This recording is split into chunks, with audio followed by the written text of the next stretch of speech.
My school's a place I love so dear, with friends and teachers full of cheer.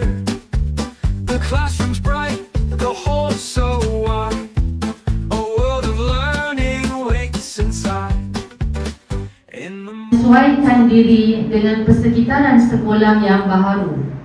Objektif utama program ini adalah untuk memastikan murid-murid dapat beradaptasi dengan baik dalam sistem pendidikan, rasa selesa dan bersedia untuk menghadapi tahun akademik yang baru dengan penuh keyakinan dan semangat.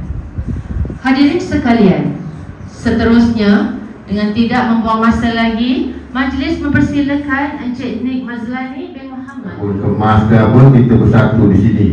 Sinilah awak akan bercampur dengan kawan-kawan yang lain, dengan abang-abang awak dan kakak-kakak awak untuk mengetahui keadaan di sekolah sebenarnya daripada hadir dan juga waktu balik.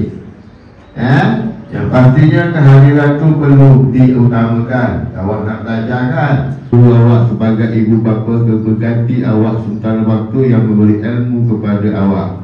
Ya betul tak? Betul tak kau satu? Kami sayangkan diri sendiri. Ayo kawan-kawan, kita tunjuk kunci. Kami datang sekolah tiap hari. Kami sayang ibu, kami sayang ayah, sayang guru dan kawan-kawan.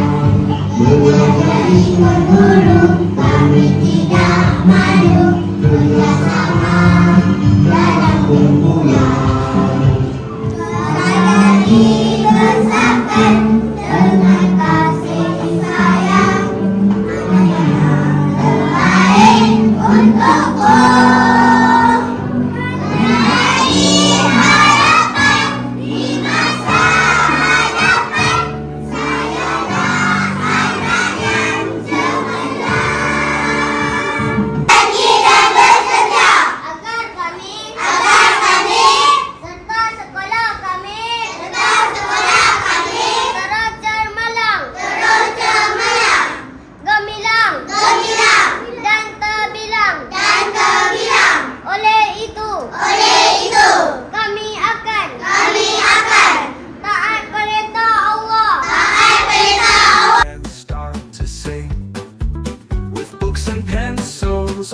Terbaik transisi tahun 1 kategori lelaki dimenangi oleh siapa agaknya?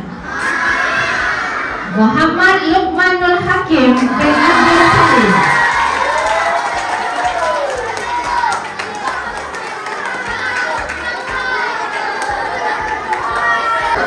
Video ke apa video ini? Dimaklumkan Nurul Inara tidak dapat hadir atas masalah kesihatan. Majlis ini menjadi inspirasi bagi semua murid tahun 1 untuk terus maju dan mencapai kejayaan pada masa hadapan. Learning here is so much fun. When the sun begins to set, it's time to go, but don't forget, tomorrow brings another day to learn, to laugh, to dream, to play.